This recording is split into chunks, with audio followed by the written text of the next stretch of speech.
tomorrow is never promised, and it's like you don't never know when the opportunity for this blessed energy is gonna come around again. Before Busta Rhymes become one of the most popular rappers of the 90s with hits like It's a Party, Dangerous, and Gimme Some More. Before Busta Rhymes would drop his newest album, Extinction Level Event 2, The Wrath of God. Before Busta Rhymes would shed a huge amount of body fat during lockdown and is now looking totally fit. Because for a while there, he was definitely, it's like the off season. Yeah, it's the off season. It was like Bubba Rhymes. Busta Rhymes is an OG legend when it comes to the rap game. This Brooklyn-born rapper and record producer has been making waves in the music scene since the late 80s, spitting that mad type of rapid-fire flow that will give even Eminem a run for his money. After the recent release of his new studio album, Extinction Level Event 2, The Wrath of God, a sequel to his 1988 album, E.L.E, The Final World Front, well, Busta, he's dropped 10 studio albums on us over the span of 24 years.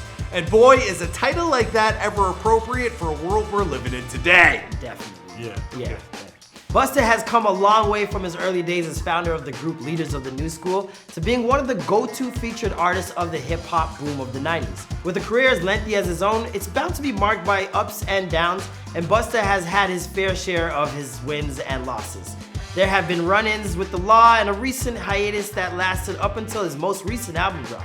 But no matter what, Busta always manages to show back up in our lives once again.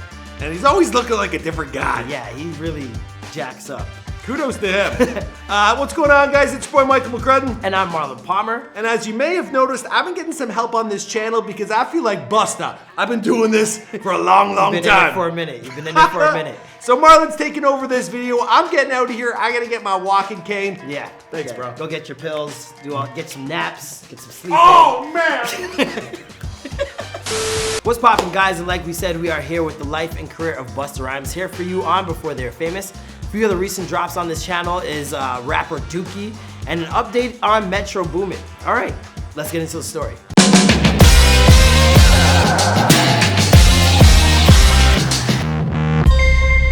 Hey, be sure to subscribe and hit that bell. Boom! Busta Rhymes was born Trevor George Smith Jr. on May 20th, 1972 in Brooklyn, New York.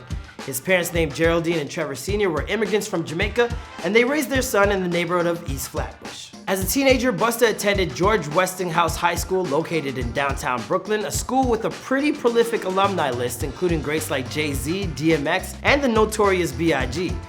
We see you bounce and say what?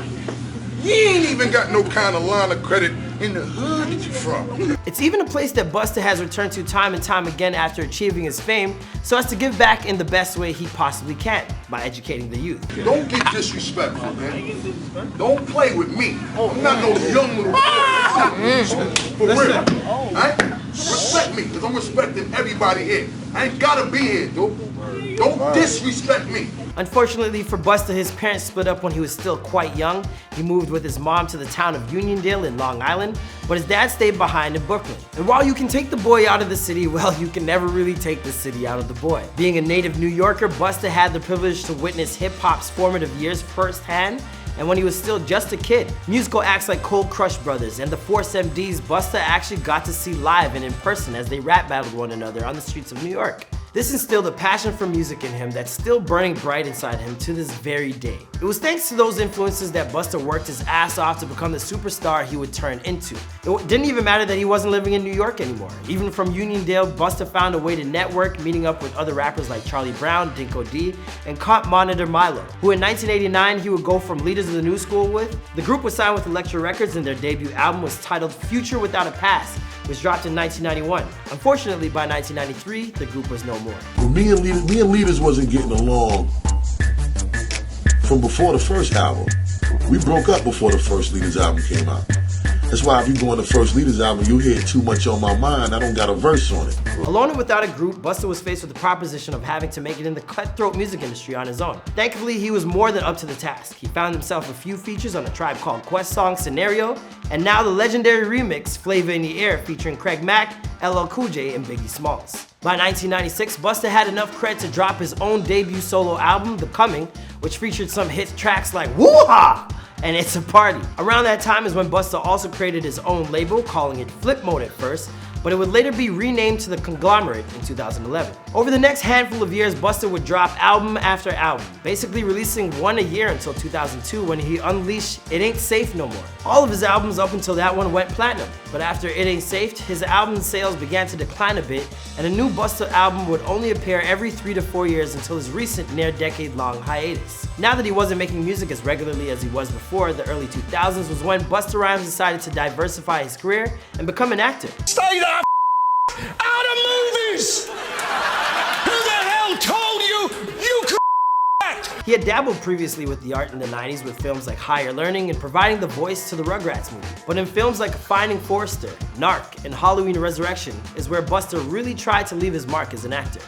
Happy Halloween!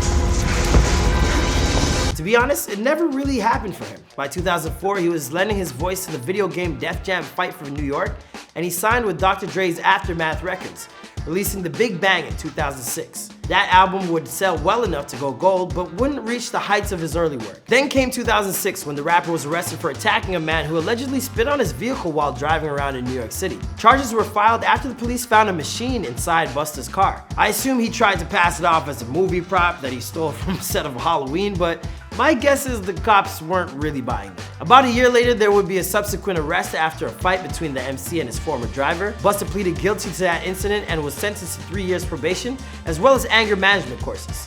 Later that same year, he was arrested once more for driving without a license.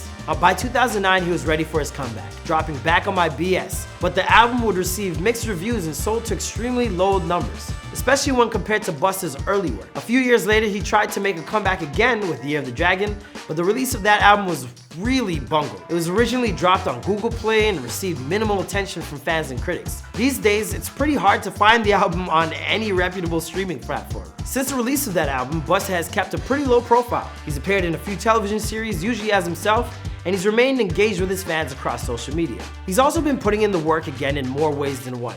First, there was the news that he had totally reinvented his physique during worldwide quarantine, and then this week, he dropped his first album in close to 8 years, Extinction Level Event 2, The Wrath of God, which critics seem to think is a return to form for Busta, even if its length at 22 tracks can start to drag a little by the end. But I mean, come on guys. The man hasn't released music in close to a decade. Let him breathe a little. As for the rest of Busta's story, well, I think we're gonna have to end this video here. After all, this is before they're famous. My name is Marlon Palmer. Thank you guys so much for tuning in. Make sure you guys check out the rest of the videos on our channel, and I'll see you guys next time. Peace. Alright guys, I hope you enjoyed that video. Now we drop a new video each and every day, so here's a recent drop that you might enjoy. We handpicked that one for you because if you like this video, you'll probably like that. We also got playlists like over here, so click on that if you want to see a whole list of a bunch of videos we've dropped in the past. And if you're new to the Fame Gang, be sure to subscribe and turn on them post notifications, and I'll see you guys in another video. Boom!